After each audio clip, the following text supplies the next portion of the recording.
नमस्कार दोस्तों, मैं नीरज श्रीवास्तव। आप सभी लोग देख रहे हैं नियो मीडिया। महाराष्ट्र का इलेक्शन जैसे जैसे नजदीक आ रहा है वैसे वैसे ये मान के चढ़िए बड़े दिलचस्प मोड़ पर आकर खड़ा है। आज महाराष्ट्र के इलेक्शन में जो अदर्स की भूमिका है वो सबसे बड़ी बनकर उभरती हुई नजर आ रही है। अगर हम गौर से देखें तो महाराष्ट्र में इंडिया गठबंधन और एनडीए गठबंधन में दोनों में तीन तीन बड़े चेहरे हैं। इन दोनों को जोड़ लें तो महाराष्ट्र में 6 बड़े चेहरे हैं और ये बड़े चेहरे किसी न किसी बड़ी पार्टी को रिप्रेजेंट करते हैं। अब हम इन 6 बड़े चेहरों को गौर से देखें और इन पार्टियों को गौर से देखें तो इनको कितनी सीटें मिलने वाली है महाराष्ट्र में, ये लोग खुद भी जानते हैं। सबसे बड़ी पार्टी विगत 2014 और 2019 में सिंगल लार्जेस्ट बड़ी पार्टी बीजेपी बनकर उभरी थी। 2014 में बीजेपी को 122 सीटों के आसपास और 2019 में 105 सीटों के आसपास सीटें मिली थी। अब 2024 में बीजेपी भी ये समझ रही है कि उसको 100 सीट नहीं मिलेगी, इसीलिए गौर करिए दोनों घटक दल, चाहे वो इंडिया गठबंधन हो या एनडीए हो, सीट डिस्ट्रीब्यूशन में एक दूसरे के साथ सामंजस्य बैठाते हुए अपने घटक दल के साथ सीटों का बंटवारा कर चुके हैं। और अगर हम गौर से देखें एनडीए गठबंधन में सबसे बड़ी पार्टी है बीजेपी जो कि 148 सीटों पर लड़ रही है।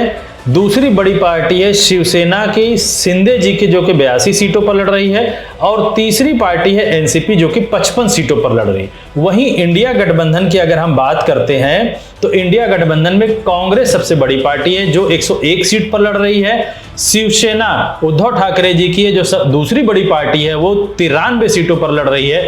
एनसीपी शरद पवार जी की तीसरी बड़ी पार्टी जो कि 88 सीटों पर लड़ रही है। अगर हम 2024 के लोकसभा के इलेक्शन को देखें तो इंडिया गठबंधन में कांग्रेस या पूरे महाराष्ट्र में कह लीजिए कांग्रेस को सबसे ज्यादा सीटें मिली थी, लेकिन 2014 और 2019 के रिजल्ट को देखें तो बीजेपी विधानसभा में सबसे बड़ी पार्टी बनकर उभरी थी।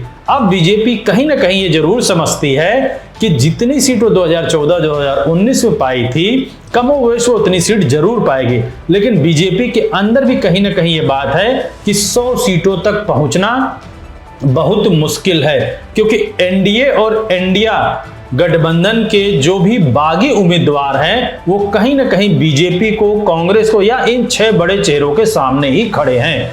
आने वाले समय में ये बड़ा दिलचस्प रहेगा कि अदर्स को कितनी सीटें मिलती। अगर हम महाराष्ट्र की इस पूरी परिस्थिति को ध्यान से देखें और समझने की कोशिश करें, 2024 के इलेक्शन के रिजल्ट, लोकसभा के इलेक्शन के रिजल्ट को भी ध्यान में रखते हुए, तो ये समझ में आता है कि बीजेपी को कहीं 70 से 75 सीटें मिलेंगी, कांग्रेस को लगभग 60 से 65 सीटें मिलने की उम्मीद है, शिवसेना यानी कि उद्धव ठाकरे जी को लगभग 50 से 55 सीटें मिलेंगी, शिवसेना एकनाथ शिंदे को 35 से 40 सीटें मिलेंगी, एनसीपी के शरद पवार जी को 45 से 50 सीटें मिलेंगी, एनसीपी के अजीत पवार जी को 15 से 20 सीटें मिलेंगी। अब जो भी कुछ बचता है वो अदर्स के हाथ में ही जाता है।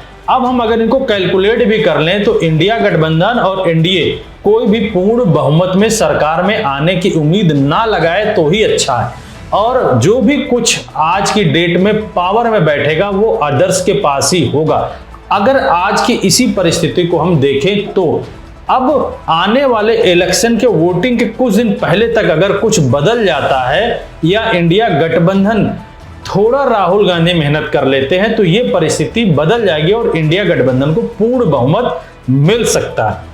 लेकिन आने वाले समय में इस चीज की उम्मीद करना थोड़ा कठिन इसलिए लगता है क्योंकि हरियाणा में जिस तर्ज पर कांग्रेस आगे चल रही थी उसके बाद कुछ ही दिनों में बीजेपी वहां इलेक्शन में कम बैक करती है और पूर्ण बहुमत की सरकार बना लेती।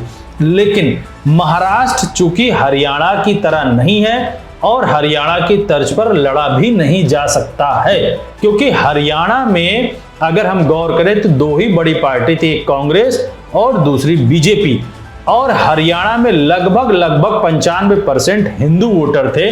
इतने के बाद भी कांग्रेस बीजेपी के सामने खड़ी रहती है और 38 सीटें पाने में सक्षम हो जाती।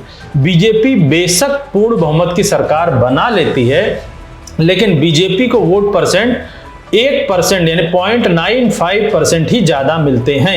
यह चीज बीजेपी को भी पता। अगर हम हरियाणा के इलेक्शन के रिजल्ट को देखें तो कुछ बड़े महत्वपूर्ण पॉइंट सामने उभर कर आते हैं। नंबर 1 कि आज जिस कांग्रेस को कभी कोई बीजेपी के सामने खड़ा नहीं मानता था, वो कांग्रेस आज बीजेपी के सामने आंख से आंख मिलाकर खड़ी है। दूसरा, हिंदू समाज में कांग्रेस का एक्सेप्टेंस बढ़ता जा रहा है। तीसरा, जो बीजेपी हरियाणा में जाट वर्सेस अदर कम्युनिटी के लोगों के बीच में मतभेद करने में सक्षम हो गई, वो बीजेपी महाराष्ट्र में मराठा वर्सेस अदर कम्युनिटी नहीं कर सकती।